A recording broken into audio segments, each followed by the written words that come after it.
Hello, so welcome back. So we move to 8.3 microorganism and virus. Wow, topik ni sangat hangat diperkatakan sekarang kan because nowadays a lot of virus yang berada di sekeliling kita and thanks God, okay, because of this COVID-19 virus, so we are more aware about this virus. So kita lebih jagakan keselamatan diri kita lah.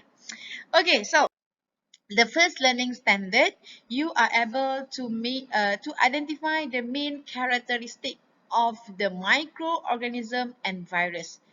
Kenapa asingkan cikgu? Why we need to separate between the microorganism and virus?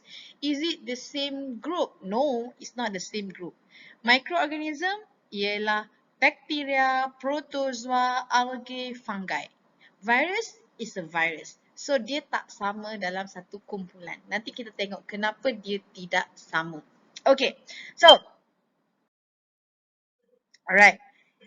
Okay, virus, bacteria, fungi, algae, protozoa. Okay, yang virus tu bukan. Okay, tapi kita boleh katakanlah virus ni ialah microorganism. So, semua ni ialah micro. Kenapa micro? Because very, very small. Okay, can only be seen under microscope. Alright, and most of it is unicellular. Okay, we go one by one. Okay, kita akan pergi kepada microorganism dulu, which is bacteria. So, ini gambar bacteria ke? Bukan. This is the petri dish. Kita letak sikit nutrients and then kita nak tengok the reproduction of the bacteria. Ada tak bacteria? Okay. So, bacteria, right? Okay, the basic shape of the bacteria. Agak-agak macam manalah bentuk bakteria ni kan? Bentuk bintang ke? Bentuk bulan ke? Okay, so very simple. The basic shape of the bacteria, the first is root shape. Dalam bentuk root. Okay, root. Okay, so it called as a root shape bacilli for example. And then dia ada juga dalam bentuk spare. Okay, so dia bentuk bulat. Okay, ada juga bentuk comma. Comma macam dia tulis dengan karangan tu comma. Okay, and ada juga yang spiral, look like macam migi-mi tu. Okay, these are the 4 basic shape of the bacteria. Okay, next kita tengok dah tahu dia punya bentuk, kita tengok apa pula? Kita tengok the general structure. Okay. Ini general structure. Tak kisahlah bentuk apa pun, this is the general structure. Baik, kita tengok. This is the bacteria. Yang ini apa ni? Macam haiwan je, macam tikus. Kan dia ada tail. Okay, tengok what is this. Alright, this tail is called as flagellum. And what is the function? For movement. It will help in movement. Okay, macam sperm lah. Right, and then it has pili. Okay, and it has capsule. Okay, the bacteria has capsule. Yang luar sekali ni, capsule. Okay, the sticky outer coat untuk protect dia punya organ dalam lah. Okay, and then it has a cell wall. Okay, and there ada cell membrane. So this cell wall is made up from peptidoglycan. Okay, and then dalam cell membrane ni, the cytoplasm, okay, dia ada organelle, okay, plasmid. Okay, plasmid is a small ring of DNA. Nampak tak? DNA dia dia macam bersepah di dalam cytoplasm. And then dia ada dot. This one is the ribosome, which is for synthesis of protein. And dia ada nucleus. Okay, nucleus is the core DNA which is no nuclear membrane. Dia tak ada nuclear membrane. So, the DNA tu dia core macam tu saja. Dia tak ada nuclear membrane yang protect the DNA. Okay, so this is the general structure of the bacteria. Okay, next. Alright, so saya nak tanyalah. Adakah tugasan bakteria ni hanya untuk memberi penyakit saja? Does the bacteria been created by God to give you disease only? Cuba fikir. Yelah, sakit sebab apa? Bakteria. Sakit sebab apa? Bakteria. Jangan macam ni, kita kena mandi guna sabun sebab nak bunuh bakteria. Semua pun cerita bakteria tu jahat. Jahat sangat ke? Semua jahat ke? Tak, ada fungsi-fungsi dia. Alright, some bacteria, yes, it can cause disease. Okay, dia boleh menyebabkan sakit. Okay, and then some of the bacteria also are producer. So, contohnya in making of vaccine. Okay, vaksin yang kita ambil itu COVID-19 punya vaksin tu. Okay, how they duplicate the DNA ataupun the vaksin tu, macam mana dia banyakkan vaksin tu. Okay, kalau macam you ada satu helai kertas, you nak duplicate jadikan 100, you pergi photostat, betul tak? So, kalau vaksin ni, dia adalah satu virus yang sudah lemah, macam mana you nak duplicatekan dia? So, kita adanya bacteria. So, we use the bacteria which is producer. Dia duplicate, produce. Kita bukanlah guna bacteria yang cause disease tu. Okay, that's why it's very important untuk kita lahirkan, okay, generation yang tahu tentang bacteria. Okay, next, right? Some of the bacteria also play important role in the cycling of the nutrient. For example, in the nitrogen cycle. Okay, adanya nitrifying bacteria. Nanti kita akan tengok. Okay, next. Protozoa. Settle bacteria. Yang kedua, protozoa. So, ni apa benda ni? Paramecium. Yang ini apa? Kita tengok kejap lagi. Alright.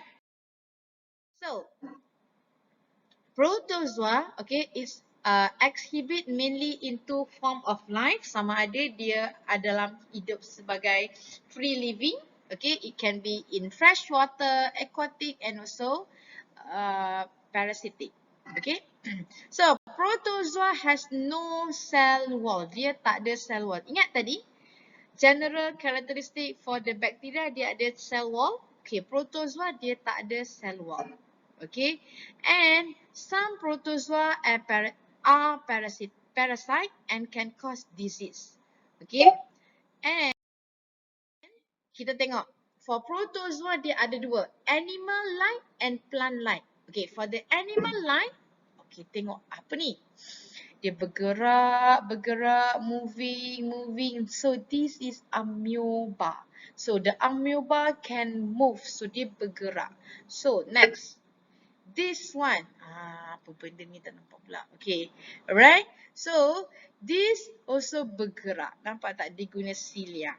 Okay, so, the nutrition for protozoa, for animal like protozoan is holozoite. Okay, maksudnya dapatkan nutrient from others untuk kegunaan dia. So, amoeba move using pseudopodia. And then for this one is moving by the beating of the cilia. Okay, next. Plant. Okay, plant like protozoa, for example, is euglena. So, euglena ni dia punya nutrition is autotrophic. So, dia it can make their own food. That's why it's considered as a plant like protozoa. Okay, alright. Next, the third one, algae. Okay, algae. Alright, warna hijau-hijau tu you nampak kan kalau lake tu ada warna hijau. Kerana apa? Because of these algae. Okay. Alright. So, for algae, okay, most algae are photoautotrophic, which is dia make their own food and then dia boleh carry out photosynthesis. Okay, but algae do not have root, stem, leaf, dia tak ada. Okay, and these are example of the algae, Chlamydomonas and also Spirogyra. So, dia sangat kecil. Okay, kalau you dapat tengok, guna mikroskop baru nampak. Okay, Chlamydomonas and also Spirogyra. Okay, next. Yang seterusnya, fungi. Okay, this fungi. Okay, so fungi, right, is a microorganism, okay, such as yeast Yeast ialah unicellular and mold is multicellular. So yeast, contoh you nak buat apa nama tu? Donut. Yeast kan kita guna yeast tu. Okay, and then this mold dekat roti. So this one is multicellular. Okay. And, alright, fungi are heterotrophic. Why? Because they get the nutrient from the dead organic matter. Okay. And a few species of yeast and mold are pathogen. Okay. Boleh? Alright, next, last one. Virus. Okay, virus ni dia special sikit. Kenapa dia special? Okay. So, this pakcik V, okay, pakcik virus ni, makcik virus ni kan. Dalam kelas kalau orang bising kata mesti kata ada virus ni. Okay. Alright, virus actually, kenapa kita tak boleh kata dia sebagai part of living things? Because actually virus is non-living particle. Dia benda yang bukan hidup. Okay, so dia tak boleh hidup sendiri. Okay, so virus are non-living particle because they are not composed of cell. Dia tak ada cell. Okay, so these are example for the virus lah, the structure of the virus. Okay, bacteriophage and influenza virus. So macam ni, lebih kurang sama saja bentuk dia macam COVID-19 punya virus. Okay, so this one. Alright, virus are extremely small, sangat-sangat kecil. So kita hanya boleh guna electron microscope to see the virus. So for example, HIV virus, nauzubillah min zalik, chickenpox virus. Okay, and then all virus are parasite. Semua pun mesti dia parasite. Okay, means that dia perlukan host untuk survive. Okay, untuk hidup. And then most virus cause disease, penyebab penyakit. Okay, for example, this one Ebola virus. Okay, and this yang paling famous COVID-19 virus. So ini semua virus ni menyebabkan penyakit, cause disease. Okay. Alright, so virus consists of a core of nucleic acid and this nucleic acid surrounded by the protein coat which is called as the capsid. Okay, tengok. This one, okay, this is glycoprotein. Yang dia punya head, tanduk-tanduk tu ialah glycoprotein. Okay, and then next. Alright, dia ada envelope. Okay, membranous envelope. Okay, then dia dalam ni ada, nampak tak? This is the nucleic acid, the DNA or RNA. And this DNA or RNA ni been coated, okay, with the protein coat which is called as capsid. Okay, yang inilah penerangan dekat atas ni, dia tunjukkan dalam bentuk gambar di sini. Okay. Boleh? So, habis cerita tentang microorganism and virus. So, you kena tahu dia punya karakteristik. Next. Ready? Okay, yang seterusnya. Learning standard for the second learning standard. You are able to describe the role of microorganism in the nitrogen cycle. So, tadi dah belajar. Just now you learn about the bacteria. Okay, we focus on bacteria. Bacteria not only cause disease, dia juga boleh jadi producer. Dia juga important for cycling. So, we are going to learn, okay, the role of this microorganism in maintain the nitrogen cycle. Boleh? So, ini lebih kurang gambar dia. Right? So, nitrogen daripada in our atmosphere, there is a nitrogen gas. So, this nitrogen gas ni, dia akan okay, fix with the root nodules, which is in the root nodules, there is a bacteria. And then dia akan convert jadi NH3, okay, NH4+, and then nitrification. Lepas tu seterusnya, okay, dia akan tukar menjadi amino acid semua. Okay, kita akan tengok lebih detail dekat sini. Okay. Baik. So, start with the nitrogen gas in the atmosphere. So, our atmosphere, okay, kita ada selain daripada ada oxygen, carbon dioxide, inert gas, there is a 78 of nitrogen gas. Banyak ke banyak? Banyak kan? Okay, so this nitrogen gas, okay, will undergo nitrogen fixation by living process. Okay, dia akan nitrogen gas tu dia akan being captured lah, senang cerita. Okay, captured by the living process. Tapi captured by who? Siapa yang ambil dia ni? Siapa yang fixkan nitrogen ni? So, is a bacteria. Contohnya ialah rhizobium bacteria. So, these bacteria are located in the root nodules of the plant. Okay, contohnya selalunya pokok yang kekacang. Okay, bean. Alright, so mutualistic nitrogen fixation occur between the bacteria and the root for the plant. So, bacteria apa? Rhizobium. And then, alright, selain itu juga, ada juga free living nitrogen fixation bacteria in the soil. For example, azotobacter. So, this bacteria ni, dia akan doing the nitrogen fixation in the soil. Okay. Kemudian, alright. So, dia akan tukar jadikan nitrogen tu become ammonia, NH3. So, this NH3 ni undergo, okay, nitrification by the nitrifying bacteria. Contohnya ialah, okay, bacteria nitrosom. Alamak, saya tak nampak. Okay, nanti saya tukar saya punya gambar. Alright, so this nitrification will change the ammonia become nitrite. Okay, and then, alright, another nitrification occurs, so it will change the nitrite to become nitrate. Okay, nitrite, R-I-T-E, nitrate, R-A-T-E. 2, 3. So, selepas itu, alright, okay, akan undergo, okay, this bacteria, Pseudomonas bacteria will do the denitrification, which is change back the nitrate to become nitrogen gas. So, dalam ni nak tunjukkan the role of the bacteria. Ada berapa bacteria ni? Rhizobium, okay, azotobacter, Pseudomonas, okay, nitrobacter, okay, dan juga satu lagi ni, okay.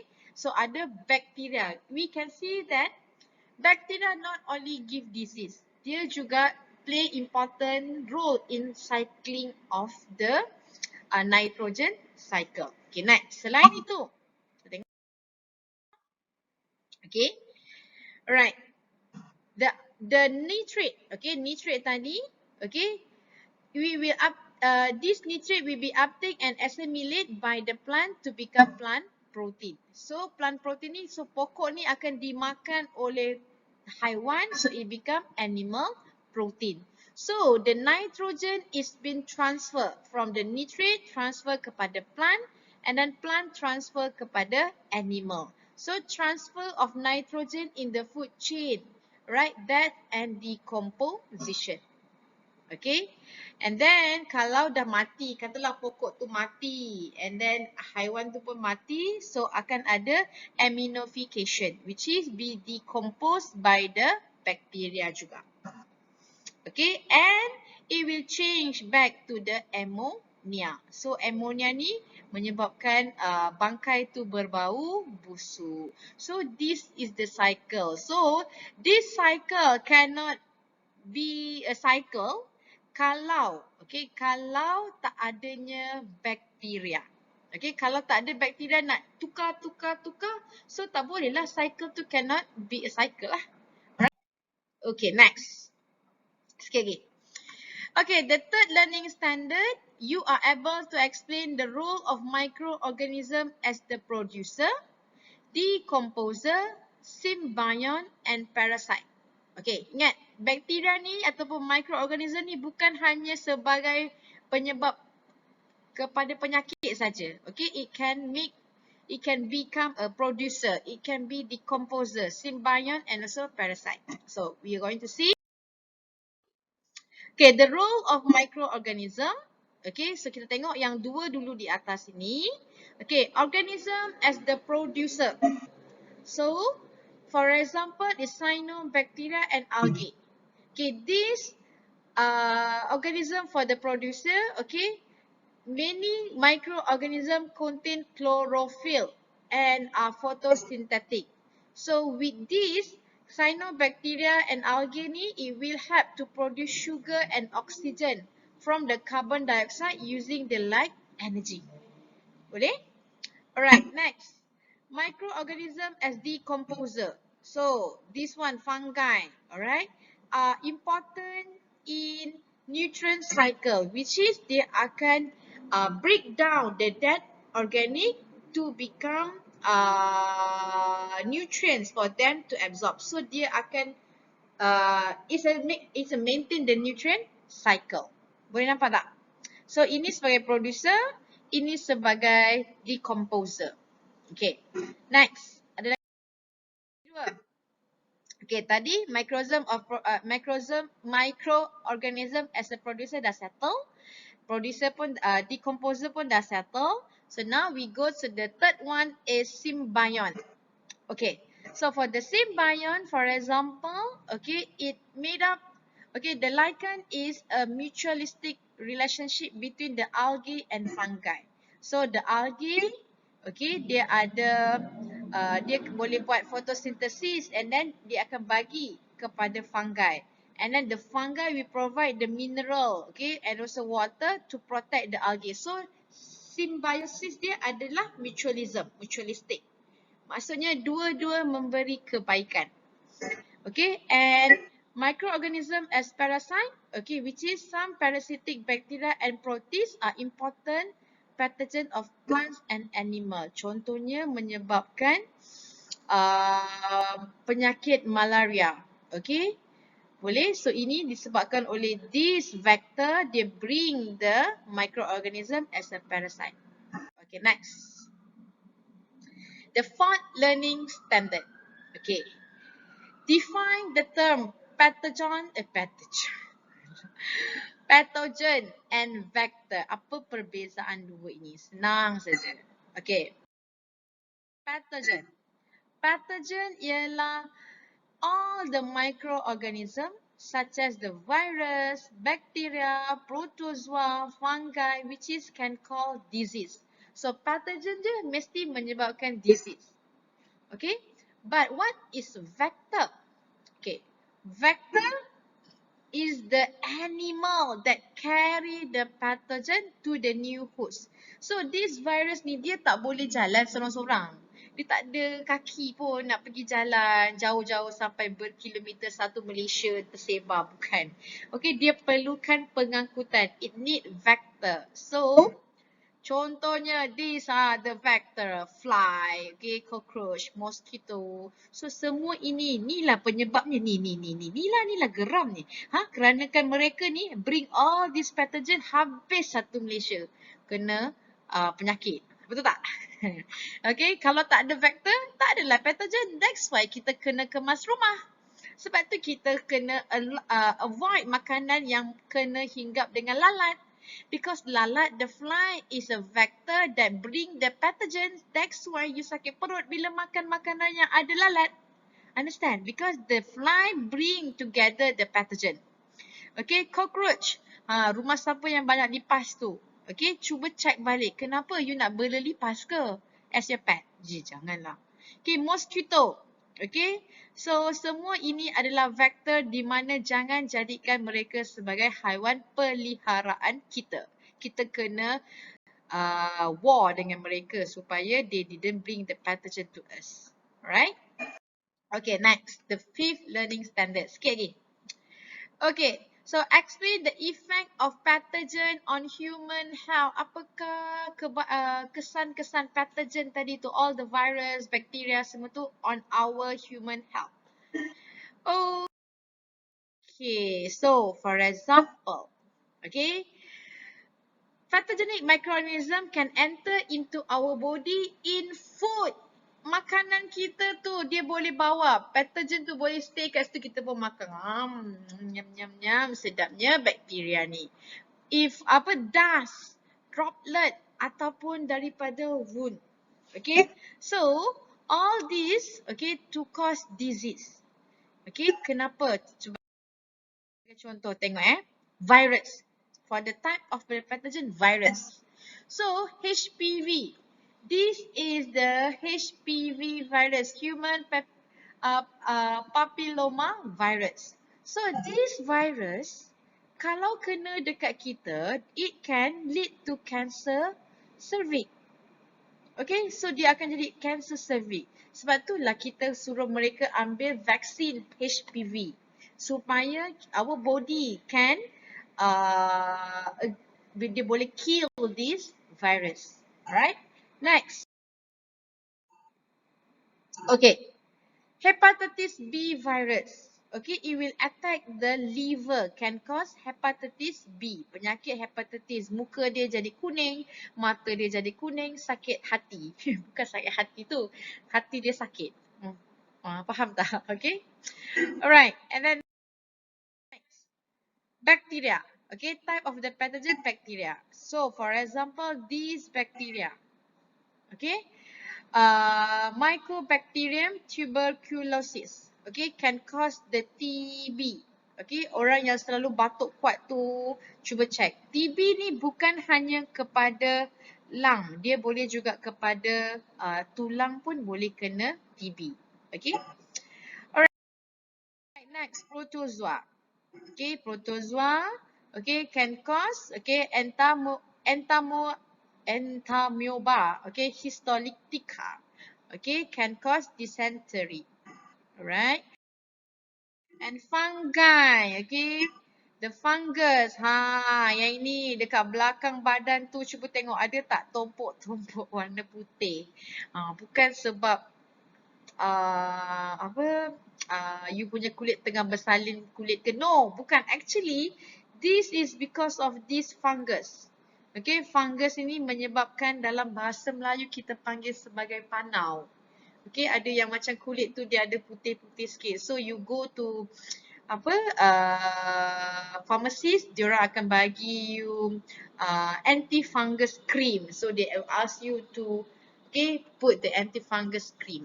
Kenapa? Sebab this been caused by the fungus.